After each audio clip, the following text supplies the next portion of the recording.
The Echo Gnawer, a Rocky Mountain legend. The Echo Gnawer, a Rocky Mountain terror.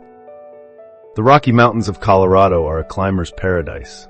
Jagged peaks piercing the sky, air so thin it sharpens your senses, and solitude that feels like a gift.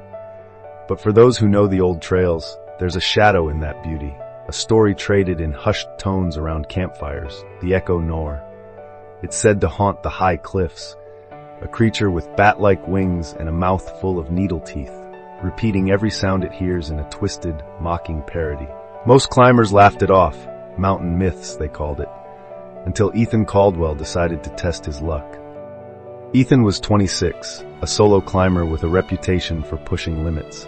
Lean and wiry, with a mop of sandy hair and a GoPro strapped to his chest, he'd scaled peaks from Yosemite to the Alps. On July 12, 2024, he set out to conquer a remote route on Mount Elbert called the Razor Spine, a sheer, wind-swept face few dared to touch. He told his girlfriend Sarah he'd be back in 2 days, uploading footage of the climb of the year to his channel. No signal up there, he'd grinned, kissing her goodbye, but I'll catch every second. The first day went smooth.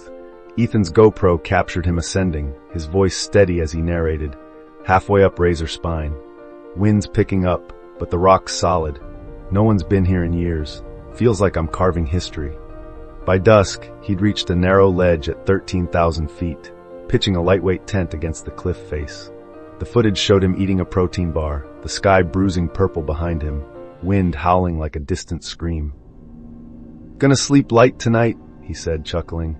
"This wind's got a voice of its own." He didn't know how right he was. Night fell, and the wind turned feral, rattling his tent. Ethan woke to a sound, a faint echo of his own chuckle from earlier, distorted and sharp, bouncing off the cliffs. This wind's got a voice. Voice? Voice! He grabbed his GoPro, switching it on, his face pale in the LED glow. Okay, that's weird. Sounded like me, but off. Probably just the acoustics up here.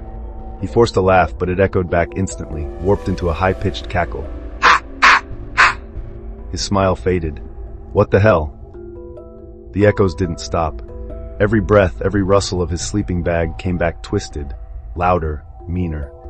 Ethan stepped out onto the ledge, wind whipping his jacket, and shone his headlamp across the void.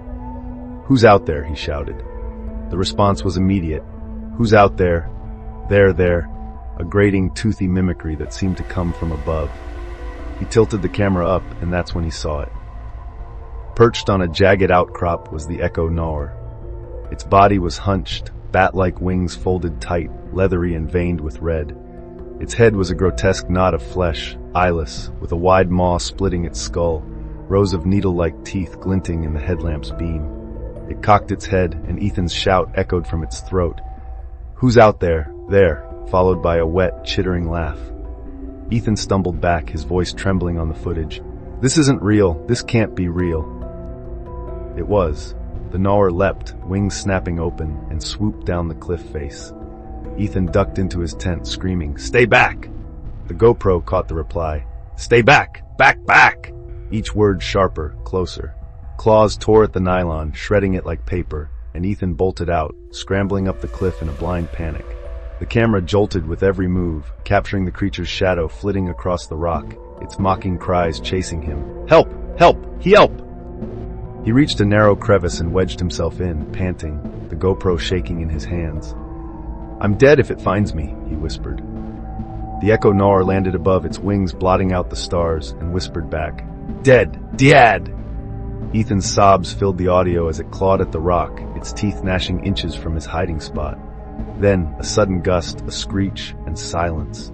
The footage showed the ledge empty, the creature gone. Ethan didn't relax. "It's playing with me," he muttered, tears streaking his face. He climbed higher, desperate for dawn, but the Echo Gnawer wasn't done. Near the summit, it struck. The GoPro caught a blur of wings, a flash of teeth, and Ethan's final scream, "No, no," echoed back in a triumphant shriek. "No, no, no." The camera tumbled, spinning down the cliff, landing lens up on a snowy ledge. For 10 seconds, it recorded the empty sky, then a shadow passed over, and the screen cut to static. Search teams found the GoPro 3 weeks later, half buried in snow, its battery inexplicably still alive. Ethan's tent was shredded, his gear scattered, but his body was never recovered. The footage leaked online, racking up views before the authorities pulled it. Climbers avoid Razor Spine now, swearing they hear echoes on windy nights, cries, laughs, pleas, none of them their own. Sarah keeps Ethan's jacket on her wall, a silent promise to never climb again. And up there, in the Rockies' jagged heart, the Echo Gnawer waits, its voice ready to steal yours next.